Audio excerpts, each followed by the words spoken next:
السلام علیکم ورحمۃ اللہ وبرکاتہ۔ پیارے دوستو، کیسے ہو آپ سب؟ امید کرتی ہوں کہ آپ سب خیریت سے ہوں گے۔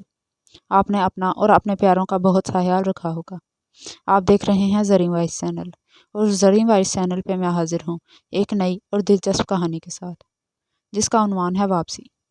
آج یکم اپریل کی چمکتی صبح تھی۔ شہریار اور زہیب ہمدانی خاندان کے چشم و چراغ تھے اور نہم جماعت کے طالب علم تھے۔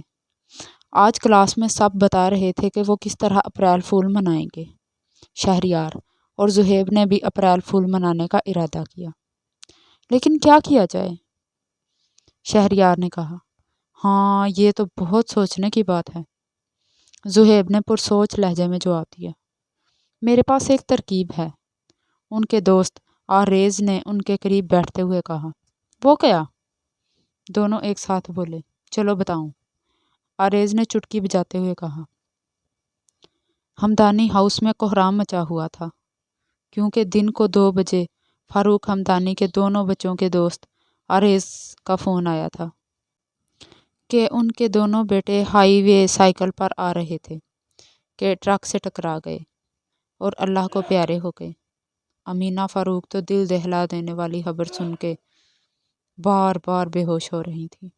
فاروق صاحب سنبھلنے میں نہیں آ رہے تھے، کیونکہ ایک طرف تو ان کے دونوں بچوں کی موت واقع ہو گئی تھی، دوسری طرف یہ خبر سن کر ان کی ماں بیا ہمدانی کو دل کا دورہ پڑ گیا تھا، اور ڈاکٹر بھی ان کے کمرے میں تھا۔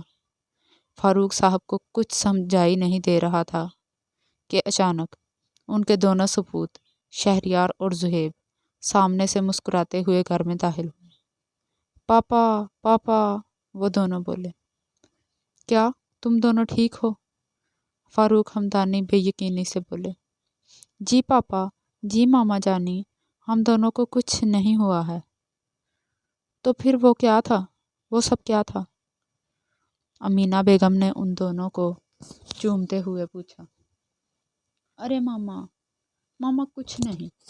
دراصل آج 1 اپریل تھی، آج یکم اپریل تھی، تو شہریار کی بات ادھوری رہ گئی کہ اس نے دادی کے کمرے سے ڈاکٹر کو نکلتے دیکھ لیا تھا۔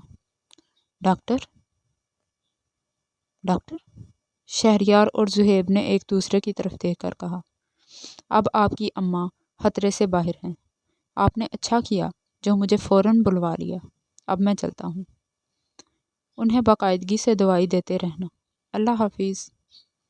ڈاکٹر نے فاروق صاحب سے ہاتھ ملاتے ہوئے کہا، کیا ہوا دادی اماں کو؟ زہیب اور شہریار نے بے قراری سے پوچھا۔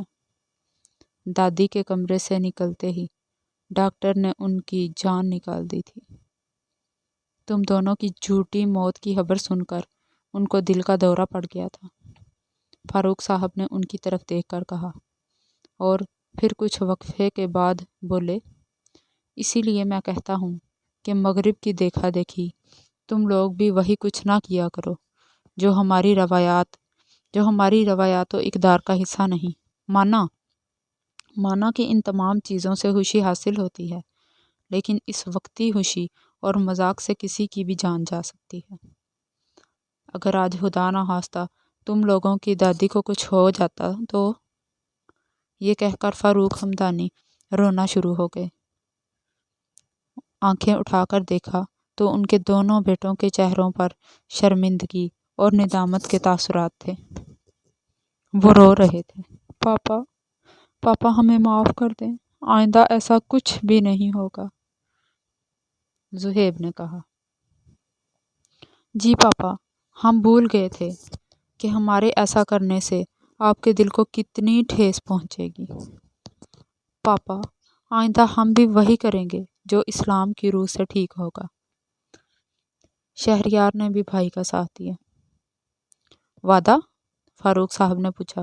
جی نہیں، پکا وعدہ، ان کے بیٹوں نے کہا، اور وہ دادی کے کمرے کی طرف چل پڑے، یہ بتانے کے لیے کہ ان کے دونوں پوتے خیر و عافیت سے ہیں اور بھٹکا دینے والی راہوں سے واپس آ گئے ہیں۔ تو دوستو، کیسی لگی آپ کو میری یہ کہانی؟ آپ کو بھی سبق سیکھنا چاہیے۔